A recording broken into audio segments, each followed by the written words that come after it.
stuff. We've got Scott Bessent, founder of Keysquare Group and senior Trump economic advisor.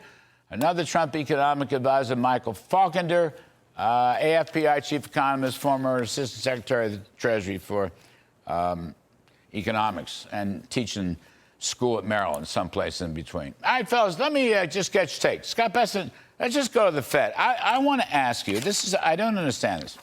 I hear Mr. Powell and so forth. Inflation has come down, he says, but it's gone up 20.6%, 20.6% cumulatively over the past nearly 4 years. The 12-month change in the CPI is 2.4. The target is 2. The core CPI, 3.3%. Again, the target is 2. Now, suppose you're a middle-class working family. Suppose you're a lower-income working family. Gasoline prices up 47%. Groceries up 21%. Eggs up 41%. And that's just a partial list of huge price gains. What I'm saying to you is, this business, you know, it's come down the last 3 or 4 months, and the Fed is easing. We haven't solved inflation. Prices don't go down. I mean, wouldn't somebody earning $50,000 or $75,000 a year, Scott, welcome actual decline in prices? They've lived through this 20% gain, which is one of the worst periods in American history. Wouldn't it be nice if the Federal Reserve thought about how would we lower, in other words, symmetrically, prices shooting up? When do they come down? When do they afford relief for hardworking folks, you know, blue-collar folks? People whose hands have calluses on them? When's that happen? And why doesn't the Fed ever talk about it, Scott Bessent? You know, Larry, I don't know. Jay Powell did and the Fed did what I thought was the inappropriate jumbo rate cut in September, and 10-year yields before the move yesterday that celebrated President Trump's big win, and the Republican trifecta went up 70 basis points after their rate cut. So the long end tightened. Two-year bonds went up 50 basis points. So the bond market is signaling that they don't like what the Fed is doing. And I'm not sure why he doesn't want to finish things off here.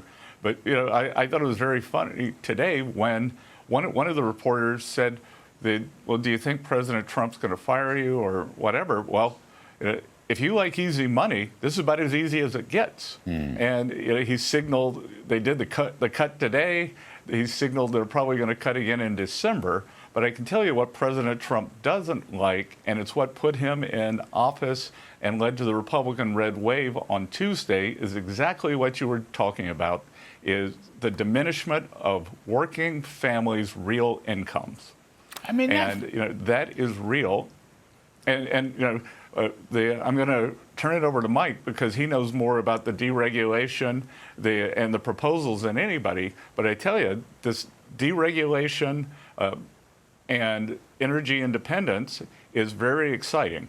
Well, and that's going to get prices down. Yes, I agree with that. That's an important point. Deregulation will lower prices.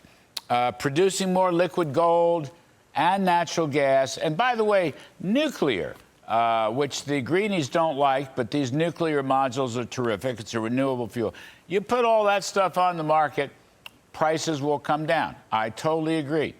Deregulation, too. But Mike Faulkender, you know, across the board, you know, food and groceries, automobiles, borrowing rates. I mean, the Fed does this jumbo rate cut in September, and what happens? As Scott Bessent said, long-term rates go up. Those are borrowing rates. Medium to long-term rates go up almost 100 basis points, 1 full percent. They went up. Those are borrowing rates. In fact, the mortgage rate went up a full percentage point. It's back over 7%. So I'm asking, you know, look, people make a lot of money on Wall Street, hedge fund managers, but they don't care. They don't care, right? Inflation is not an issue for them. They have a million ways to get around it, okay? People who have smaller incomes, smaller 401ks if they have any at all, they do care. And I'm just saying prices for them never seem to come down. And the Federal Reserve is pumping up the money supply again. How's that going to get prices down? Yeah, so Larry, the fundamental problem is that the Fed operates under the same models that you had those supposed Nobel Prize-winning economists coming out and saying that if President Trump were elected, we would see the economy tank. And as you said, what happened? We had the Dow go up 1,500 points. That is not what these models would have predicted, which tells you that we need to stop thinking that the Fed is where we need to rely upon to micromanage the economy.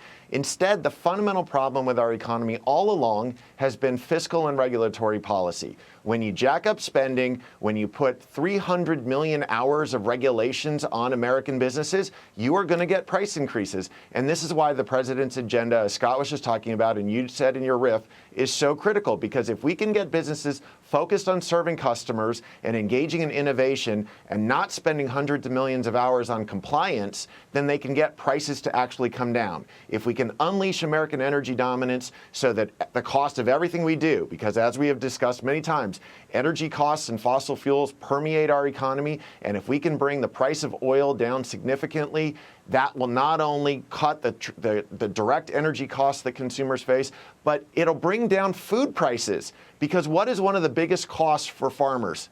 It is energy costs, and it is fertilizer that is derived from fossil fuels. And that's why the president-elect's comprehensive economic plan will actually bring prices down, not merely slow the increase. You know, Scott Bessent, one simple way to look at it. A friend of mine says this all the time. Let's shoot for $2 a gallon gasoline at the pump. Let's go for that. That's why we need liquid gold. That's why we need to deregulate. That's why we need permitting reform, which is an important part of deregulation. That's why we need more leases. That's why we need more pipelines. That's why we make it easier for new LNG projects. And so think about it. $2 of gasoline at your local pump. Now, that's something that middle-income folks and lower-income folks would understand and would rejoice. That's something that would be very good. Exactly right, Larry. And a huge amount of the lifting cost and transport costs for the oil and gas industry in the U.S. is regulation. So I expect that not only will we have more permitting, more drilling, that we will actually be able to bring the end costs down. As you said, gasoline at the pump. That is one of the most visible manifestations to the consumer. The other thing, too, is today, in direct contradiction to everything that we were hearing, Zillow came out and said that the deportation that President Trump wants to do will bring down rents and housing prices. So rent and housing. Tell us more. Tell us more. I like Zillow. Go ahead. Yeah, well, I like them a lot more today because they recognize that the laws of supply and demand work everywhere. Because when you have this mass unfettered immigration, household formation starts approximately 2 years after the new arrivals. They live in government housing, they live with their families, but then they're out competing for the same housing stock that working class Americans are, and they're pushing down working class wages. So, I think we get a twofer here. You get higher working class wages and the more affordable rent. And this is why you and I have talked about it. I think that the next 4 years, properly executed with President Trump's vision, we could go into a golden age here. Yeah. Everyone could do great. Yeah. Wall Street, Main Street, big corporations, small corporations. And he's using that phrase on the stump. It's terrific stuff, as we've talked about. We're going to talk about it later in the show. Mike Faulkender, one last point.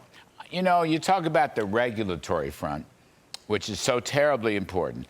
You need better permitting laws to get all this liquid gold out and other forms of energy, LNG and so forth, including nuclear. But you know what else? All the crazy obsessions we've seen with Biden-Harris on woke policies, okay? I mean, just think about this. DEI. What is DEI? It is radical affirmative action. That's what it is, okay? That's basically what it is. Now, that is tied, that requirement, that DEI regulation, as you probably know, all these spending programs, every piece of legislation passed on the Democratic Congress in the last 4 years had big DEI in it. Ours were regulations. So you know what? In many cases, you couldn't build, you couldn't connect broadband to rural areas, you couldn't build the infrastructure, you couldn't build out on the CHIPS Act. You couldn't do most anything because why? You didn't have this crazy woke super affirmative action called DEI. That was a problem. You repeal that and life be a lot easier, not only in the public sector, but more importantly in the private sector also. Absolutely, Larry. I mean, look at the fact that they allocated, what, $12 billion to build charging stations, and we've gotten a whole 7 of them so far. Right. Because every time they put out a request for contractors to come in and do this work, they've got to comply with all this DEI stuff.